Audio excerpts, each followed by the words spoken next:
Hello everyone, how are you all? Okay, so welcome to Mathematics Understanding Universe. आज हम लोग further topic continue करेंगे that is under 1.3 that's application of uniform circular motion. Okay, last time हम लोग ने 1.3.1 किया था that was vehicle along a horizontal circular track. ये उसका नेक्स्ट टॉपिक है. This is your well of death, मौत का कुआं जिसे कहते हैं. तो गाड़ी कुछ इस तरह से होती है, ऐसे गोल गोल घूमती है और गाड़ी नीचे नहीं गिरती है. जस्ट इमेजिन, एक्सपीरियंस किया होगा कभी, ऐसे एक मोटरसाइकिल होती है, ऐसे गोल घूमती रहती है, ऐसे स्टंट करते हैं, अलग अलग मारुति 800 बेसिकली चलाते हैं, उसमें स्टंटबाजी करते हैं उसमें. तो वो गिरते क्यों नहीं है, क्या क्यों होता है ऐसा, क्या मैकेनिज्म होता है उसके पीछे का. सो उसके पीछे हम लोग डिस्कस करेंगे. So let's begin. Okay, first thing first imagine करो कि एक ऐसे वेल ऑफ डेथ है, ऐसे एक वेल है और गाड़ी से गोल घूम रही है. फर्स्ट थिंग फॉरमोस्ट अगर मैं बात करूं, कोई अगर गाड़ी गोल घूम रही है,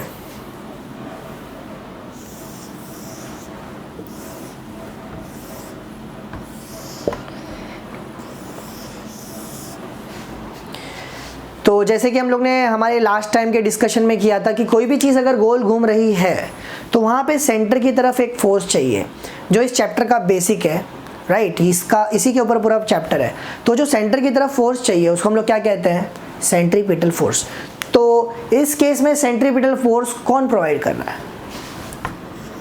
सबसे पहला क्वेश्चन ये आना चाहिए कि हमें, देखो सीधी बात है, जब कोई चीज़ गोल घूमती है तो वहाँ पे एक सेंट्रीपिटल फोर्स होना चाहिए. तो हमारे दिमाग में ये होना चाहिए कि कोई ना कोई एक जरिया होना चाहिए, सोर्स होना चाहिए जो सेंट्रीपिटल फोर्स को प्रोवाइड कर रहा है. ओके, तो ये एक यहाँ पर है. तो क्वेश्चन पहले आना ये चाहिए कि यहाँ पे सेंट्रीपिटल फोर्स आएगा कैसे. Okay, very good, perfect. So अब दिमाग में यह है कि ओके, ये वॉल के साथ टच है.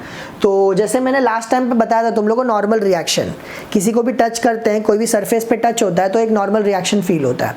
तो कहीं ना कहीं नॉर्मल रिएक्शन काम कर सकता है, नॉर्मल रिएक्शन काम कर सकता है सेंट्रीपिटल फोर्स के लिए. ओके, सॉरी, सेंट्रीपिटल फोर्स के लिए यहाँ पे नॉर्मल रिएक्शन काम कर सकता है. लेकिन नॉर्मल रिएक्शन के काम करने के लिए किसी भी सरफेस को जुड़ा हुआ होना ज़रूरी है, कांटेक्ट में होना ज़रूरी है, कांटेक्ट फोर्स है, टच में रहना ज़रूरी है. ओके, तो अब गाड़ी अगर है, मतलब अब इमेजिन करो गाड़ी को ऐसे रखा हुआ है, ऐसे एक जो ऐसे वेल ऑफ डेथ की बात करूँ, ऐसे गाड़ी को रखा हुआ है. तो गाड़ी को रखा है तो वो ज़रूरी नहीं है टच रहे, है ना. तो फॉर एग्जांपल मैं दीवार पे कोई चीज़ रख रहा हूँ, ऐसे दीवार पे कोई चीज़ ऐसे रख रहा हूँ, तो अगर मैं छोड़ता हूँ तो ये नीचे गिर जाएगा. जब तक पकड़ के रखूँगा तब तक कांटेक्ट है, जैसे ही मैंने छोड़ दिया तो वो नीचे गिर जाएगा. गाड़ी को भी वैसे ही इमेजिन करो, गाड़ी ऐसा रखा हुआ है तो ये नीचे गिर जाना चाहिए, कांटेक्ट नहीं रहेगा. कांटेक्ट से तो कांटेक्ट तो चाहिए, कांटेक्ट फोर्स चाहिए ताकि वो गोल घूमे. ओके, अब यहाँ पे वाइस वर्सा चीज़ें होती, चीज़ें बैलेंस आउट करती है. अब लास्ट फ्यू क्लासेस में हमने एक और चीज़ डिस्कस किया था, that was centrifugal force. Centrifugal force क्या था, सूडो फोर्स था जो बाहर की तरफ लगता है. यानी कि मैरी गो राउंड की मैंने बात किया था, तो मैरी गो राउंड में क्या है, फोर्स बाहर की तरफ लगता है. दिस इज सिमिलर टू जैसे बस अगर टर्न लेता है तो हम लोग बाहर की तरफ स्लाइड होते, राइट. तो इमेजिन करो अभी गाड़ी गोल गोल गोल गोल घूम रहा है, तो जब गाड़ी गोल गोल गोल गोल घूम रहा है तो एक सूडो फोर्स बाहर की तरफ प्रेशर लगाएगा इधर पे, यानी सेंट्रीफ्यूगल फोर्स की वजह से बाहर की तरफ प्रेशर लगेगा. तो उस प्रेशर की वजह से, उस फोर्स की वजह से हमें एक नॉर्मल रिएक्शन मिलेगा, राइट. नॉर्मल रिएक्शन मिलेगा सेंटर की तरफ, जिसकी वजह से ऑब्जेक्ट गोल घूमेगा. Okay, perfect, very good. तो ये दोनों एक दूसरे को बैलेंस आउट कर रहा है. नॉर्मल रिएक्शन की वजह से सेंट्रीपिटल फोर्स मिल रहा है, जिसकी वजह से गाड़ी गोल घूम रहा है, और गोल घूमने की वजह से गाड़ी बाहर की तरफ फोर्स लगा रहा है, that is centrifugal force. Okay, perfect. एक चीज़ तो पता चल गई कि यहाँ पे एक नॉर्मल रिएक्शन होने वाला है और एक यहाँ पे क्या होने वाला है, सेंट्रीफ्यूगल फोर्स होने वाला है. ओके, दूसरी चीज़ ये है, चलो ठीक है, गाड़ी को तो हमने गोल घुमा दिया, अभी हमारा गाड़ी जो है वो नीचे गिरना नहीं चाहिए. ये भी चीज़ है ना कि भाई गोल घूम लिया फिर नीचे गिर गया, क्या मतलब है. अभी नीचे कैसे गिर सकता है, क्या रीज़न हो सकता है नीचे गिरने का, क्या रीज़न हो सकता है, ये ग्रेविटी की वजह से गिर सकता है ना. नीचे खींचने वाला फोर्स कौन सा है, यहाँ पे नीचे खींचने वाला फोर्स यहाँ पे ग्रेविटी है. ओके, तो ग्रेविटी को कोई ना कोई बैलेंस करने को चाहिए, कोई ना कोई ग्रेविटी को बैलेंस करने को चाहिए. तो यहाँ पे क्या हो सकता है, गाड़ी है यहाँ पे ऐसे नीचे की तरफ गिरने की कोशिश कर रही है, लेकिन गाड़ी का टायर इस जो वॉल है, जो ये जो इसका जो सरफेस है उसके साथ टच में है, कांटेक्ट में है. ओके, तो तो वहाँ पे एक और फोर्स आएगा जिसको हम लोग क्या कहते हैं, फ्रिक्शन, राइट। जब भी कोई ऑब्जेक्ट मूव करता है किसी भी ऑब्जेक्ट के रिस्पेक्ट में तो वहाँ पे फ्रिक्शन आता है, ओके। ये नीचे गिरने की कोशिश कर रहा है, फ्रिक्शन कैसे होता है, ऑपोजिट डायरेक्शन में होता है, रोकने की कोशिश करेगा तो फ्रिक्शन उसको ऊपर की तरफ रोकेगा, परफेक्ट, वेरी गुड, ओके। इतना यहाँ पे फोर्सेस काम कर रहा है, ओके, इतना क्लियर है, वेरी गुड। अब तुम्हारा इक्वेशन आ जाएगा, normal reaction is providing you necessary centripetal force. Centripetal force provide कर रहा है सेंटर की तरफ, जैसे मैंने डिस्कस किया था। फ्रिक्शन इज बैलेंसिंग वेट, ये दोनों इक्वेशन तुम यहां से लिख सकते हो। इतना क्लियर है, ओके, परफेक्ट, वेरी गुड।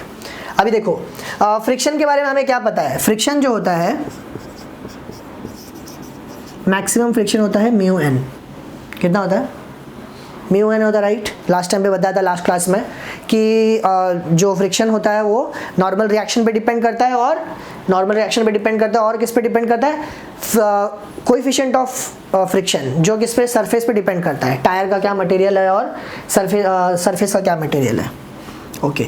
अब ये चीज़ों को बैलेंस करो, देखो दोनों को बैलेंस करके तुम लिख सकते हो। यहाँ पे फ्रिक्शन के बदले तुमने mg लिखा, तो mg is equal to mu N के बदले M V square upon are.